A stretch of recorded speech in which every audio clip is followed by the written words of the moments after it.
Hi, I'm Mariana, and this is my fourth video regarding to my my TOEFL conclusions during the class and on the whole interpreting experience so far.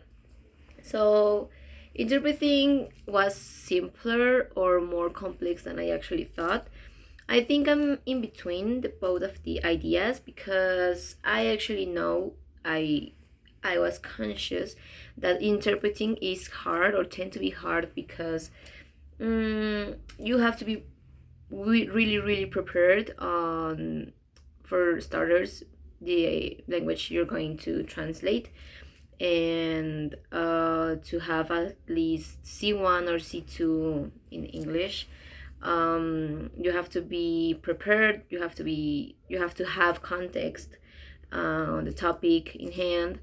And yeah, I felt a little bit overwhelmed during the interpretation in the interpreting because, first of all, going out there and look for strangers to ask anything was kind of, yeah, overwhelming, because most of the times people don't like to be disturbed or interrupted. So they tend to give you answers they don't actually help. Short answers, or like answers that don't help.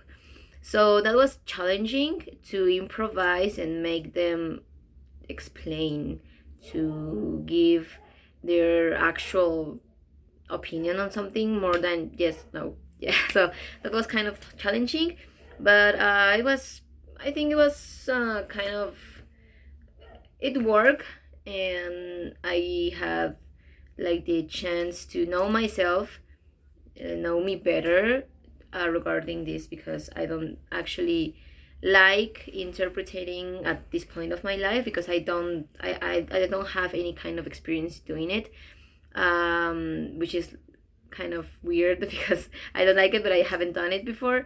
So well, it's not that I don't like it, it's like I'm kind of insecure that I'm really really capable of doing it. So it helped me to realize that I can actually do it and I can get better at it.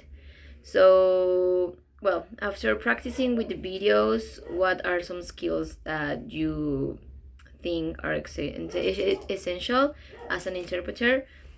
Well, I think that, well, I said it before, having a specific, or at least a specific level in English, which is C1 or C2, or V2. I it can work, but it's better if you have like C1, C2. So yeah, I think that's necessary for starters. Then you have to have very good memory, I think, because you have to retain information. You have to work with the words and the opinion or the presentation the other person is saying, so you can interpret it. And you have to be, I think you have to be very, how to say it, you have to be very confident on what are you saying, because if you're like I think it doesn't give you, it doesn't help, so I think that English level, memory, being confident, and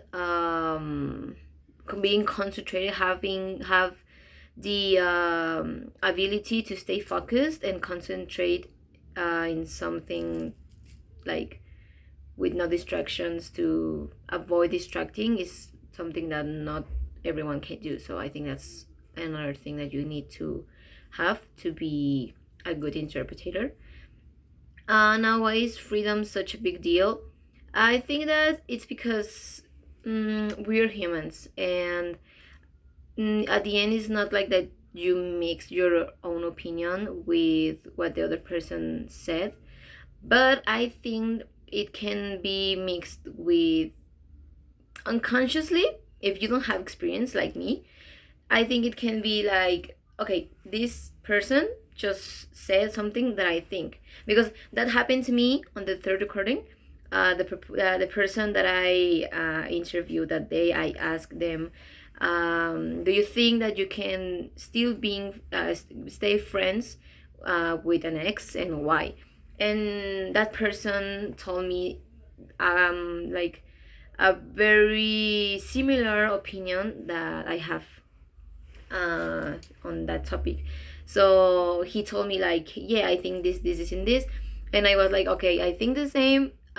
So unconsciously, I almost, because I didn't do it, almost I gave my opinion because it was similar, but I didn't. I mean, I stayed there in his opinion. I just did my job.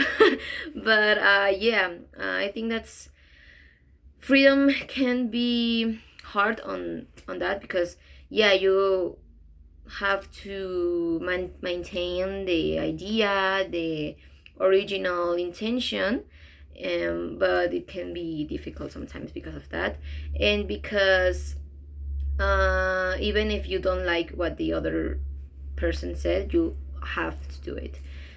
You have to say things that you don't like or you don't think, but it's your job at the end. And I think that's just that.